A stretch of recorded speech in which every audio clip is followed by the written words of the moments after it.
নমস্কার বন্ধুরা, defence knowledge আপডেটসে আপনাদের স্বাগত। তো বন্ধুরা, আপনারা কি জানেন রাশিয়ার তেল কিভাবে ভারতের মাধ্যমে পরিশোধিত হয়ে দক্ষিণ এশিয়ায় ছড়িয়ে পড়ছে? সম্প্রতি একটি নতুন খবর সামনে এসেছে।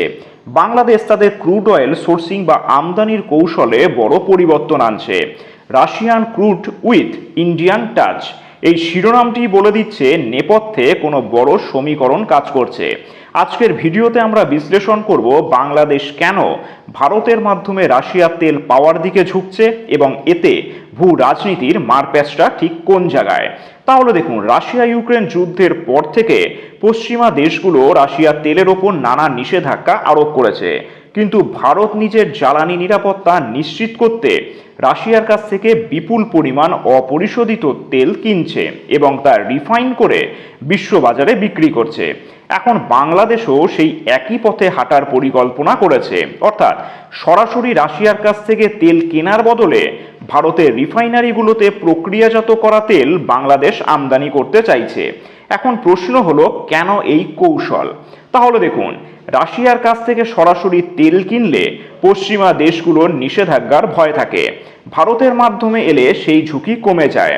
আর ভারতের রিফাইনারিগুলো রাশিয়ার ক্রুড অয়েলের সাথে মানিয়ে নেওয়ার জন্য আগে থেকেই প্রস্তুত, ফলে অপরিশোধিত তেল বাংলাদেশ খুব সহজেই এবং কম খরচে নিতে পারে।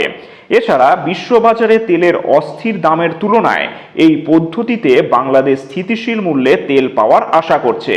এখন প্রশ্ন হচ্ছে যে, ভারত কি বাংলাদেশকে ঢাল হিসেবে ব্যবহার করতে চাইছে? আপনার মনে যে প্রশ্নটি জেগেছে, ভারত কি নিজেকে বাংলা বাঁচাতে বাংলাদেশকে হাতিয়ার করছে, এটি অত্যন্ত গুরুত্বপূর্ণ একটি প্রশ্ন। আর এর উত্তর কেবল হ্যাঁ বা নাতে সীমাবদ্ধ নয়। কেন নয়? তাহলে দেখুন, ভারত রিফাইন করা তেল রপ্তানি করে বিশাল বৈদেশিক মুদ্রা আয় করেছে। বাংলাদেশ তার অন্যতম বড় গ্রাহক হলে ভারতের লাভ হবেই হবে। ভারত যদি আমেরিকার চাপে রাশিয়ার সরাসরি তেল কেনা কিছুটা কমিয়েও ফেলে, তবুও বাংলাদেশ বা অন্যান্য দেশের মাধ্যমে অপরিশোধিত তেল সরবরাহ অব্যাহত রেখে রাশিয়াকে বন্ধু হিসেবে পাশে রাখতে পারছে। এছাড়াও ভারত খুব সতর্কতার সাথেই চলছে, কারণ ভারত সরাসরি রাশিয়ার ওপর কোনো নিষেধাজ্ঞা মানছে না, কিন্তু প্রক্রিয়াটিকে এমনভাবে উপস্থাপন করছে যাতে আন্তর্জাতিক বাণিজ্যে খুব বড় সংকট তৈরি না হয়।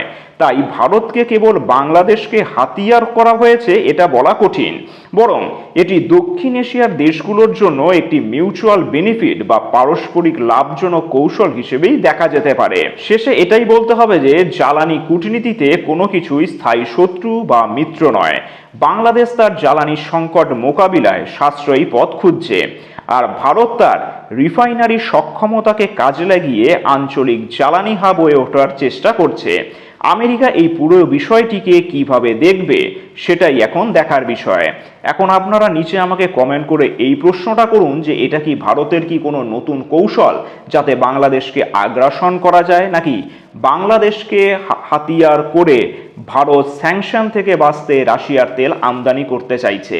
আপনারা নিচে অবশ্যই কমেন্ট করে জানাবেন। আর চ্যানেলটি ভালো লাগলে অবশ্যই লাইক, শেয়ার ও সাবস্ক্রাইব করে দেবেন।